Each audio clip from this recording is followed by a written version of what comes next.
Salut tout le monde, j'espère que vous allez bien, c'est votre bon vieux Sinjin qui est là à proposer bien le Wrestling News d'aujourd'hui avec donc au programme les audiences de Raw, on ira ensuite voir Neville pour terminer avec les Bludgeon Brothers.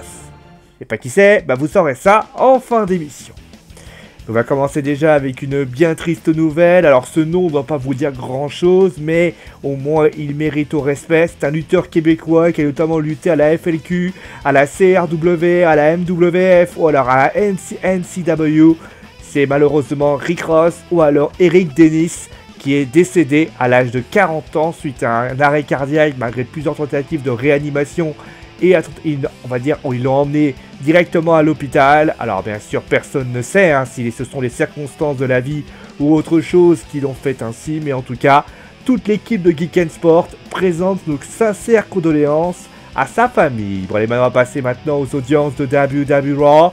Est-ce que ça a progressé? Pas mal de beaux programmes, le Sister Abigail, le Shield qui faisait son retour. Eh bien oui, Raw a fait 2,8 millions de téléspectateurs, soit 3,5% de plus, pardon.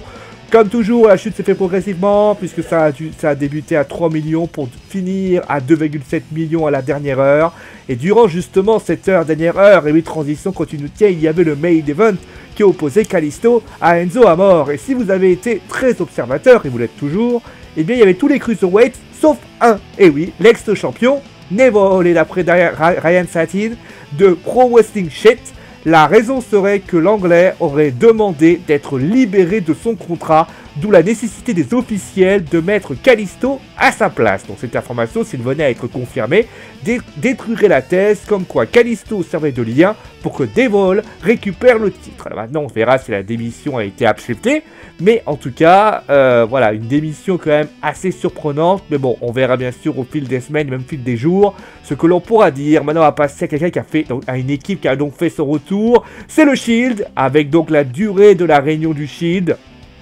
Alors avant que tout le monde imagine que ça va durer plusieurs années, on va s'étendre très vite parce que ça ne sera pas très long. D'après le site hispanique So Wrestling, on parle d'une réunion jusqu'au Survivor Series. La raison de cette association serait pour limiter les pertes engendrées par l'absence de John Cena. D'après ce qu'on sait, c'est que Reigns, après donc, se désolidarisera du Shield pour partir en rivalité avec Lesnar pour WrestleMania 34. On verra bien sûr si le Ambrose et Rollins continueront à perpétuer et à faire vivre le Shield. Et maintenant on va terminer avec l'information, vous les voyez en photo, les Bludgeon Brothers, et bien ce sont le nom de la nouvelle équipe de Luke Harper et de Eric Rowan. Durant les raisons pour lesquelles ils s'appellent comme ça, c'est parce qu'en fait ils ont des massues sur le truc. Voilà, c'est les frères de massue, tout simplement. Voilà, ça a d'ailleurs été vu dans une vignette à SmackDown, vous le savez tous, c'est donc la fin du Wrestling News, je pars avec le nez, je vous fais des gros bisous, et je vous retrouve bien sûr très vite pour demain, pour une nouvelle actualité qui ne s'attend pas. Allez, ciao tout le monde!